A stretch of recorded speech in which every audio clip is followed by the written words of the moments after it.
Hai teman-teman, sebelumnya saya akan memperkenalkan diri dulu. Nama saya Mila Farihah, saya dari Universitas Dian Nuswantoro. Akan mempresentasikan hasil pekerjaan kami, hasil pekerjaan saya terkait membuat jurnal, membuat draft jurnal, dan sebelumnya telah dilakukan implementasi terlebih dahulu.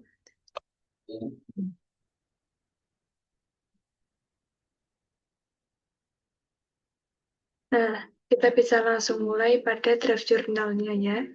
Pada kesempatan kali ini saya membuat jurnal draft dengan judul Perbandingan Algoritma Naive Bayes dan Random Forest dalam deteksi pola fraud pada proses transaksi kartu kredit. Jadi pada jurnal saya kali ini fokusnya pada perbandingan algoritma Naive Bayes dan Random Forest dalam mendeteksi. Uh, pada eksperimen yang saya buat kemarin itu evaluasi yang kami gunakan yaitu menggunakan recall, F1 score, dan juga akurasi, dan juga waktu pengerjaan dari training data tersebut. Kita bisa langsung mulai saja pada pendahuluannya. Nah, kita tahu sendiri bahwa fraud itu sangat berbahaya ya apabila terus-terusan dibiarkan. Itu kan dia melakukan pelanggaran gitu ya. Eh, Termasuk tindakan penyimpangan atau pelanggaran hukum yang dilakukan untuk mendapatkan keuntungan secara tidak sah. Hal itu yang membuat fraud itu berbahaya bagi kehidupan kita. Biasanya dengan cara memanfaatkan kelemahan sistem atau prosedur bisnis yang berlaku. Itu kami ambil dari berbagai referensi yang ada. Untuk kita bisa langsung mulai pada sebelum kita ke literatur review, kita mulai pada metode penelitian yang saya lakukan. Jadi awal yang saya lakukan itu saya mencari dataset terlebih dahulu, dataset terkait fraud yang terbuka di platform yang biasa kita gunakan yaitu link Kaggle. Ini linknya saya tahukan di sini, nanti bisa dicek atau kita coba cek terlebih dahulu. Nah, dataset yang saya gunakan itu berasal dari link ini. Jadi, saya download terlebih dahulu dataset ini, kemudian saya lakukan implementasi berupa uh, code untuk deteksi dari sistem yang saya buat gitu. Selanjutnya setelah dataset, kita lakukan data yang kita butuhkan sudah terkumpul semua, kita lakukan preprocessing. Nah, tahap preprocessing ini kita lakukan dengan cara menstandarisasi. Kita langsung loncat-loncat saja kita ke code-nya.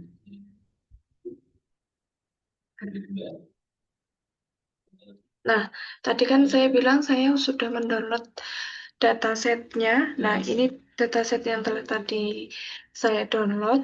Kemudian kita lihat dulu fitur-fitur apa saja yang ada di dalam dataset tersebut. Ini terdapat banyak sekali fitur. Nah, fitur ini yang VVV ini dia itu merupakan fitur transaksi. Jadi dia sudah dilakukan eh, PCA atau apa ya itu namanya. Nah, itu untuk menginisialisasi supaya datanya itu tidak langsung dibuka. Jadi dia sistemnya rahasia gitu, menjadikan datanya itu sudah berupa angka-angka. Selanjutnya ada fitur amount dan class. Nah, pada fitur amount itu merupakan jumlah transaksi yang belum dinormalisasi. Jadi hasilnya itu sangat tidak seimbang. Nah, untuk fitur class itu merupakan fitur dia tuh termasuk fraud atau tidak gitu. Jadi kelasnya apa gitu. Hasil PCA ini ya. Fitur aslinya sudah disembunyikan gitu. Nah, untuk datanya itu tipenya kebanyakan float ya ini karena datanya tadi kan sudah di hasil dari PCA, sehingga modelnya float. Lalu ada amount itu juga dan class. Untuk tipe datanya ini seperti ini. Kemudian tadi saya bilang kita lakukan standarisasi kolom amount. Nah, kenapa kok kita perlu melakukan standarisasi? Itu nanti dijelaskan pada jurnalnya itu lengkap. Karena secara singkatnya, karena datanya itu kan originalnya jomplang gini kan. Ada banyak sekali eh, perbedaan gitu. Nah, kita lakukan amount scaling itu supaya datanya eh, tidak terlalu jauh terpautnya gitu. Kemudian setelah kita standarisasi, langkah selanjutnya yaitu kita lakukan splitting data. Itu kita buat eh, pembagian data menjadi dua bagian, yaitu 80% data latih dan 20% data tes. Untuk implementasinya itu kita bisa lihat di ini. Splitting datanya kita sudah jelaskan tadi itu dibagi menjadi 80% training dan 20% tes. Ini bisa kita lihat ya. Jadi hasilnya seperti ini. Sebelum kita splitting tadi kita melewatkan. Nah, ini kita bisa melihat dulu distribusi kelasnya dari data yang kita gunakan tadi. Kita lihat eh, begitu ketidakseimbangan terjadi dalam data ini. Kita lihat untuk kelas 0 itu yang tidak fraud, itu nilainya sangat tinggi, dan yang non-fraud itu sangat sedikit. Jadi kalau bisa dilihat non-fraud transaction itu jumlahnya 99,83%. Nah, hal ini bisa aja membuat kita tantangan ya untuk nanti kita melakukan deteksinya menggunakan algoritma yang ada. Nah, sebelum melanjutkan ke algoritma, kita akan lanjut ke splitting data, itu membagi dua bagian, seperti yang sudah saya lakukan tadi. Nah, selanjutnya, setelah kita melakukan splitting data, kita melakukan balancing data, yaitu menggunakan smooth. Kenapa kok menggunakan smooth? Karena data yang kita gunakan tadi kan sangat jomplang ya. Kita bisa lihat ini, smooth itu bisa membantu kita untuk menyeimbangkan data dengan teknik oversampling yang kita gunakan. Itu nanti smooth tidak hanya menyalin data minoritas, tapi juga membuat kombinasi baru secara statistik berdasarkan tetangga terdekat. Smooth digunakan agar model tidak bias terhadap kelas mayoritas dan mampu mendeteksi fraud secara lebih akurat, terutama nanti dari sisi recall, F1 dan F1 score. Nah, tadi kan kita lakukan smooth, itu cara melakukannya kita terapkan. Kita sudah menggunakan library-nya, tentunya tinggal kita panggil saja smooth, lalu kita lihat distribusi setelah kita lakukan smooth. Nah, distribusi kelas setelah dilakukan smooth, jadi terlihat seimbang antara kelas 0 dan kelas 1. Sebelumnya, datanya kan antara kelas 0 dan kelas 1 itu kan dia terpaut jauh kan. Nah, setelah kita lakukan ini, hmm, time balancing data, itu hasilnya dia sama karena dia dan mengambil dan menyalin data dari data minoritas gitu. Jadi yang minor itu tadi digabung.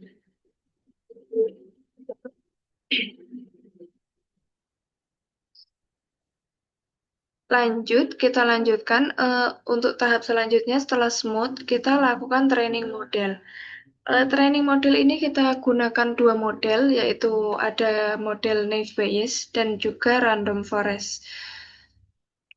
Kita pilih Random Forest itu karena kita tahu sendiri untuk pelatihan data yang tidak seimbang itu Random Forest memiliki akurasi atau tingkat training data yang oke dibanding yang lainnya. Nah, untuk Naive Bayes, kenapa kita pilih? Itu kita melakukan uji perbandingan. Apakah dia bisa mengungguli Random Forest atau tidak gitu. Untuk implementasinya kita bisa lihat Naive Bayes dengan Smooth. Nah, ini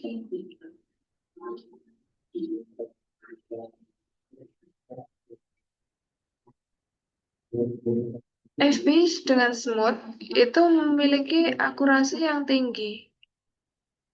Sebenarnya sama dengan yang lain ya. Naive Bayes ataupun Random Forest itu memiliki Naive Bayes dan Random Forest itu memiliki akurasi yang sama tingginya. Kita lanjutkan ke ini.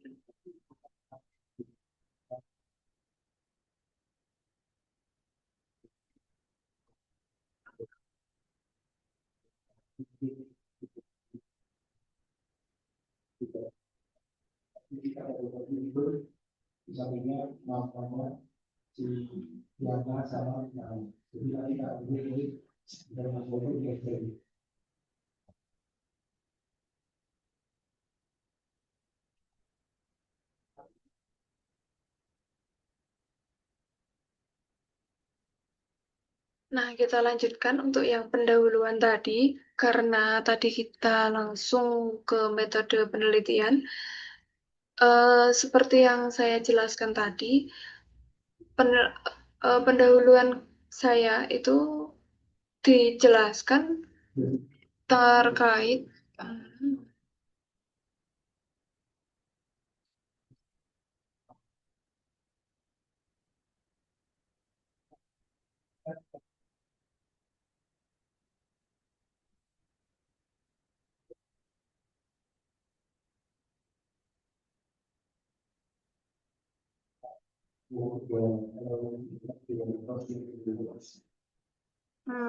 kita lanjutkan untuk penjelasan draft jurnal yang yang saya buat. Tadi sudah saya jelaskan terkait pendahuluannya. Untuk menyingkat waktu, tadi kan saya menjelaskan pendahuluan yang di awal.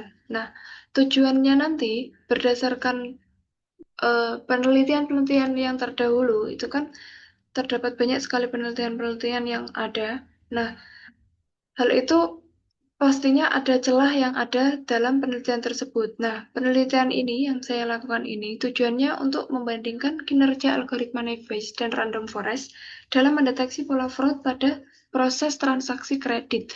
Nah, hal tersebut kami lakukan dengan melakukan evaluasi menggunakan akurasi, presisi, recall, dan F1 score, serta nanti ada waktu training datanya seberapa lama begitu.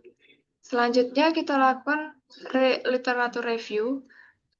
Hal ini kita lakukan karena kita bisa melihat eksperimen-eksperimen terdahulu untuk kita sebagai kita lakukan bentuk acuan gitu ya. Karena dengan melihat literatur-literatur yang terdahulu, kita bisa melihat algoritma-algoritma apa yang baik dan apa yang bisa kita gunakan dan bisa kita kembangkan begitu. Kita bisa memulai dengan deteksi fraud dalam sistem transaksi. Ini basic-basic biasa. Kita menggunakan algoritma apa dalam melakukan deteksi ini.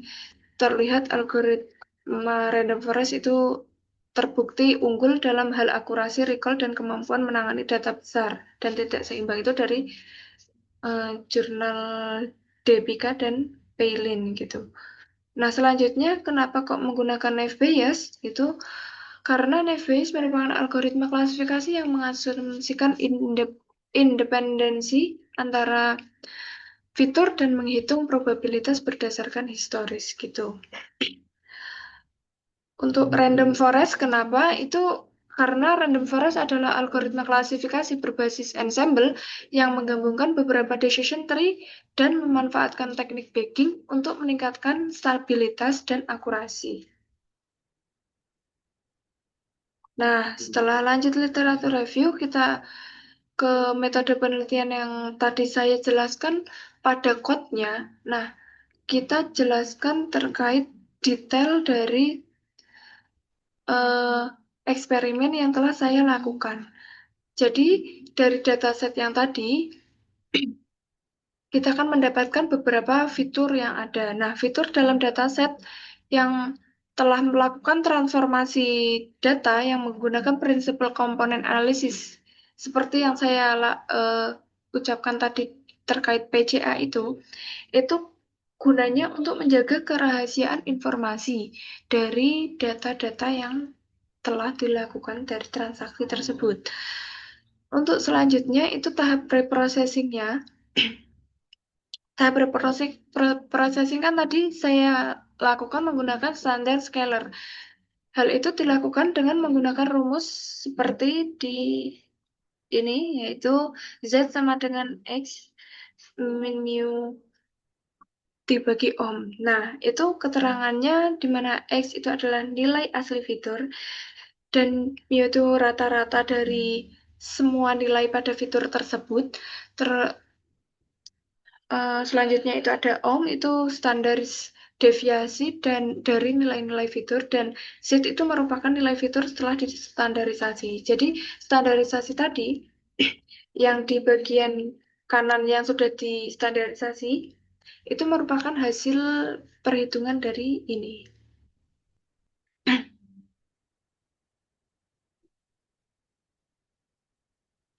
Nah, yang dilakukan standarisasi itu terhadap kolom amount. Jadi yang kolom yang sudah ter-PCA tadi itu tidak dilakukan standarisasi lagi. Selanjutnya itu tahap yang ketiga, ada pembagian data atau splitting data. Splitting data ini kita lakukan menjadi dua bagian tadi, itu dilakukan secara acak dengan teknik random secara stratified splitting, itu untuk memastikan distribusi kelas itu tetap representatif di kedua subsetnya. Yang keempat itu ada penyeimbangan data. Kita menyeimbangkan data menggunakan teknik smooth. Kenapa kok menggunakan smooth? Itu karena kita bisa melihat data tadi tidak seimbang dari sisi jumlah kelasnya. Jadi smooth itu kan ngambilnya dari data minornya. Jadi nanti dia itu pada data latih itu kita menghasilkan data sintetik dari kelas fraud, karena kelas fraud tadi kan yang sedikit, agar modelnya itu dapat mendapat lebih banyak representasi dari kelas yang minoritas gitu. Selanjutnya ada metode klasifikasi. Metode klasifikasi yang saya gunakan itu kan ada dua tadi, ada naive Bayes dan random forest. Dengan alasan-alasan yang telah saya ungkapkan tadi sebelumnya. Nah, kita lanjut saja di evaluasi model. Evaluasi model itu kan saya menggunakan metrik utama yaitu akurasi, presisi, recall, dan F1 score. Dan tentunya ada juga evaluasi dengan menganalisis waktu pelatihan untuk kebutuhan pengguna apabila nanti membutuhkan kecepatan pelatihan gitu. Setelah metodologi penelitian, kita lanjutkan pada implementasi dan pembahasan. Implementasi kan terkait kode-kode yang tadi saya jelaskan, kita lanjutkan ke pembahasan terkait datasetnya. Dataset yang saya gunakan itu terdapat 284.807 transaksi dengan hanya 492 transaksi sebagai kategori fraud. Itu yang data jomplang tadi yang sudah saya jelaskan. Nah, terkait distribusi kelasnya ini bisa dilihat ya yang data imbalance-nya itu dia sangat terlihat, ini sangat sedikit seperti ini, dan datanya yang satunya setinggi ini. Kemudian ada tahap pre-processing. Tahap pre-processing ini kita lakukan standarisasi dengan tadi standar scaler tadi. Ini hasilnya membuat data tidak terlalu signifikan jaraknya. Dilakukan hal ini karena mendapat hasil ini tuh tujuannya nanti untuk mencegah fitur-fitur numerik yang mendominasi proses pelatihan model. Karena ini sudah dijelaskan skala nilainya yang jauh berbeda dibanding fitur lainnya itu bisa merusak model nantinya. Jadi kita lakukan standar scalar. Selanjutnya ada splitting data. Dengan melakukan splitting data, ini kita jelas kondisi ini membuat model pembelajaran mesin cenderung mengabaikan kelas fraud. Karena model dapat mencapai akurasi tinggi hanya dengan mengklasifikasikan semua data sebagai non-fraud. Nah, untuk mengatasi permasalahan tadi, kita lakukan smoothing data. Sehingga datanya lebih seimbang. Nah, kita lanjutkan pada mungkin ini yang terpenting dari penelitian eksperimen yang saya lakukan. Saya rangkum terkait hasil dari training data yang saya lakukan. Kita lihat pada kolom model ini hanya terdapat 2 model, namun pada balancing itu jadi model yang saya gunakan itu kan ada 2. Nah, tahapnya itu kita lakukan training sebelum smoothing dan kita lakukan training setelah smoothing. Jadi ada 2 output yang ada nantinya.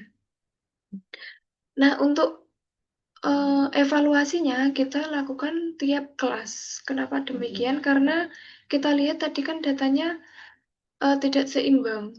Jadi kita lakukan evaluasi dari setiap kelas. Kita lihat pada naive Bayes yang kita lakukan balancing dengan smoothing pada kelas 0 itu artinya yang tidak fraud ya.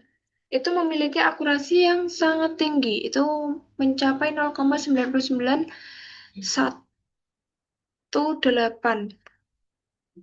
Itu kita bisa highlight. Ini akurasinya segini. Dan selanjutnya ada presisi itu dengan nilai 0,99996. Dengan langsung kita lihat waktu pelatihannya. Waktu pelatihan naive Bayes yang kita lakukan smoothing itu nilainya sangat tinggi. Jadi ini sekitar, ini kan dalam detik ya, jadi 1,2924 detik. Kita bandingkan dengan naive Bayes yang tanpa dilakukan smoothing itu 0,6472, itu hampir 2 kali lipat, hampir mau 3 kali lipat malahan. Jadi dilakukan smoothing itu dia nantinya akan menambah waktu pelatihan. Selanjutnya kita lanjutkan pada naive Bayes yang kelas 0. Yang kelas 0 dia memiliki recall yang tinggi namun mendapat presisi dan F1 score yang rendah. Hal ini terjadi karena recall yang tinggi itu kan dia sudah mendeteksi bahwa adanya fraud, tapi kan data yang dimiliki itu kan tidak seimbang tadinya. Walaupun sudah dilakukan smoothing data ya. Pada label utamanya kan tadi kan tidak ada. Jadi dia untuk presisi dan F1 score-nya itu cenderung dia turun. Kita bisa lihat tadi, kita lihat code-nya dulu.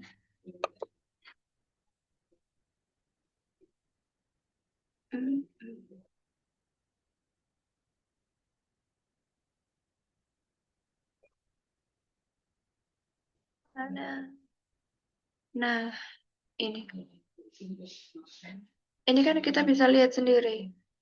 Untuk presisi dia cuma hasilnya 0,1480. F1 score dia 0,2496. Uh, recall itu kan atau kita sebutnya sensitivitas. Dia itu mengukur seberapa banyak transaksi fraud yang berhasil dikenali oleh model dari seluruh transaksi fraud yang sebenarnya ada. Jadi dia tuh ngecek yang sebenarnya ada itu berapa gitu. Ini penjelasannya. Seberapa banyak transaksi fraud yang berhasil dikenali oleh model dari seluruh transaksi fraud. Transaksi fraud yang tadi kita gunakan kan datanya kan tidak seimbang. Jadi dia menghasilkan presisi yang rendah. Karena kalau dilakukan smoothing data, itu kan dia hanya mengambil data dari data minor. Itu data realitis, data keseluruhannya yang sebenarnya itu kan dia tetap no fraud. Makanya dia hasilnya presisinya tetap nol. Untuk F1 score-nya itu adalah harmonic mean dari precision dan recall yang memberikan keseimbangan antar keduanya. Jadi F1 score itu merupakan keseimbangan antara presisi dan recall gitu. Dari Naive Bayes kita lanjut ke random forest. Berbeda hasil ketika kita menggunakan random forest. Akurasi cenderung dia tinggi, sangat tinggi dari semua yang dilakukan. Dia dilakukan smoothing ataupun tidak, itu hasilnya tinggi. Nah, untuk ini dilihat datanya yang tidak menggunakan smoothing lebih tinggi dengan skala 0,0002 lebih tinggi. Itu bisa saja terjadi karena mungkin smoothingnya yang kurang maksimal. Kita lanjutkan pada tahap presisi, itu dia presisinya juga tinggi, berbeda ketika tadi yang Naive Bayes. Hal ini yang menyebabkan algoritma random forest itu memiliki uh, keunggulan dalam hal data yang tidak seimbang. Namun kita lihat pada waktu pelatihan, random forest membutuhkan waktu yang sangat lama. Ini 2175 detik. Ini menggunakan laptop saya, laptop yang sudah jadul. Itu sangat lama, itu sekitar hampir setengah jam mungkin ya. Setengah jam lebih. Dan untuk yang tidak dilakukan smoothing itu 1221. Setelah hasil training dan evaluasi model, kita lanjut ke tahap kesimpulan. Nah, dari eksperimen-eksperimen yang telah saya lakukan tadi, kita bisa menyimpulkan. Jadi, penelitian ini yang saya lakukan untuk mengetahui bagaimana kinerja algoritma Naive Bayes dan random forest dalam mendeteksi fraud pada data transaksi kartu kredit yang memiliki data yang tadi distribusi kelasnya tidak seimbang itu menghasilkan data di mana secara keseluruhan itu random forest lebih unggul untuk deteksi fraud pada data yang tidak seimbang dan Naive Bayes juga cocok Mas Yan untuk dilakukan implementasi pada kecepatan trainingnya. Jadi kalau kita membutuhkan training yang cepat, tapi dia akurasinya tinggi, cuma dia mengambil data dari untuk recall-nya itu rendah. Jadi kalau butuh akurasi saja kita bisa menggunakan Naive Bayes karena kecepatannya. Atau kita bisa menggunakan random forest yang lebih unggul. Namun kita harus bersabar karena proses trainingnya yang lama. Gitu. Nah ini daftar pustaka yang saya gunakan. Ada berapa? Mungkin itu eh, hasil eksperimen yang telah saya lakukan. Eh, Apabila ada kritik ataupun saran, ataupun bisa sharing-sharing terkait eh, apa ya, machine learning atau apapun tentang deteksi ataupun tentang algoritma-algoritma ataupun tentang fraud itu bisa langsung ditulis di kolom komentarnya. Mungkin cukup sekian yang bisa saya sampaikan. Apabila ada salah kata atau salah ucap ataupun mungkin salah penjelasan, saya mohon maaf. Dan apabila ada kritik saran, langsung saja ditulis di kolom komentar. Terima kasih kepada teman-teman yang telah mendengarkan dan menyimak dengan seksama terkait presentasi yang telah saya lakukan, penjelasan saya. Apabila nanti ada penjelasan yang kurang dipahami, bisa langsung ditanyakan saja. Dan terima kasih juga kepada Bapak Huda yang telah mengampu kami, mahasiswa literasi informasi, mata kuliah literasi informasi. Harapannya dengan eh, melakukan eksperimen dan menulis draft jurnal ini bisa menambah skill dan wawasan kami terkait eh, terkhusus pada fraud dan juga perbandingan algoritma. Terima kasih guys. Goodbye.